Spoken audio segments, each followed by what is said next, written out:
Okay, welcome back. So far in this series, we've looked at common nouns, proper nouns, concrete nouns. But today we're going to look at another important way to classify nouns, and that is countable and uncountable, okay? And this is one of the most useful grammar topics in English because it affects the words you use around a noun.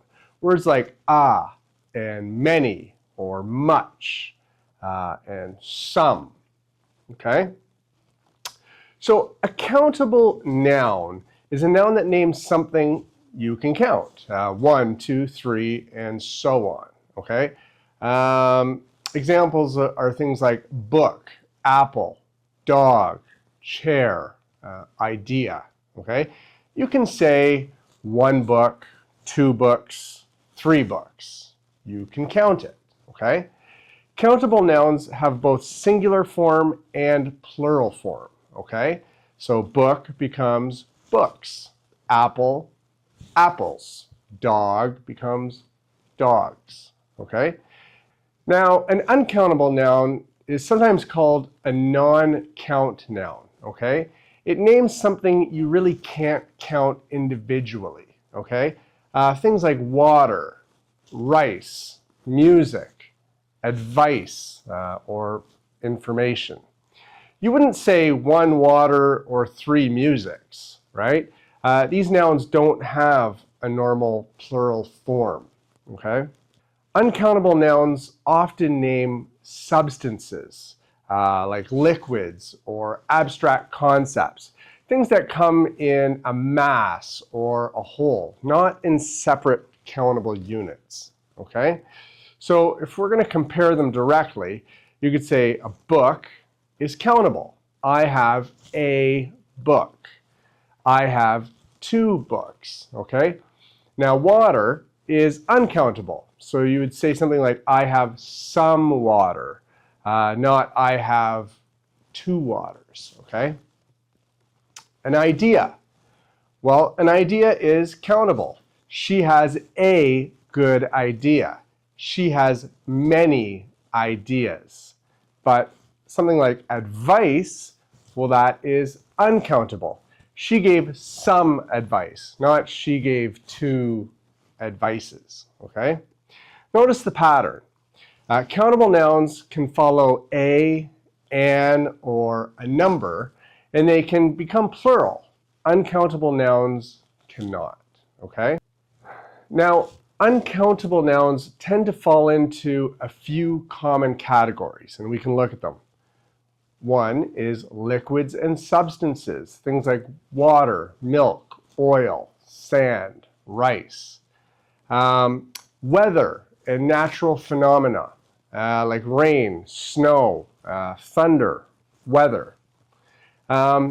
Abstract concepts, love, happiness, advice, information, knowledge.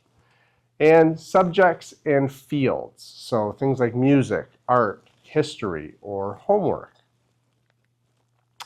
Because countable and uncountable nouns behave differently, we also use different quantity words with them. So with countable nouns, we use many or a few and numbers, right? How many books do you have? I have a few apples. With uncountable nouns, we use words like much and a little and some, okay? How much water do you have? I have a little rice left. And some can be used with both. I have some books, I have some water, okay? Now here's where English gets a little bit tricky. Some nouns can be countable in one sense and uncountable in another, okay? Listen to this pair. I drink coffee every morning. Here, coffee is uncountable. We're talking about the substance in general. And then you could also say, though, can I get 2 coffees, please? So here, coffees is countable.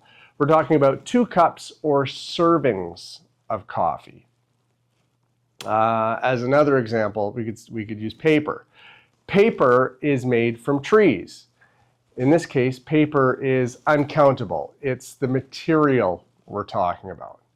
But you also could say, I wrote 3 papers for class.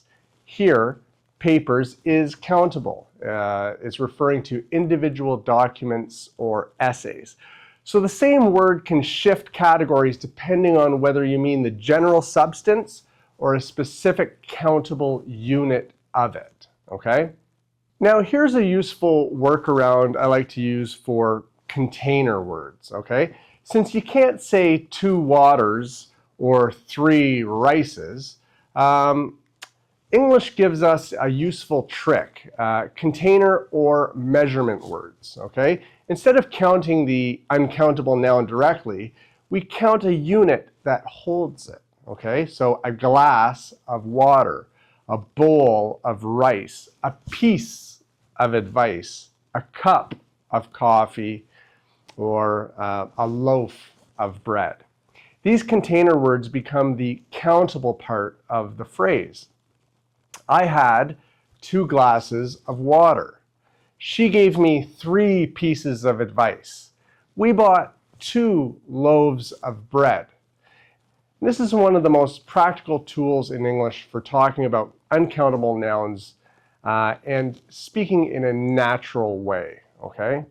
So just to review it, you learned about countable and uncountable nouns, okay?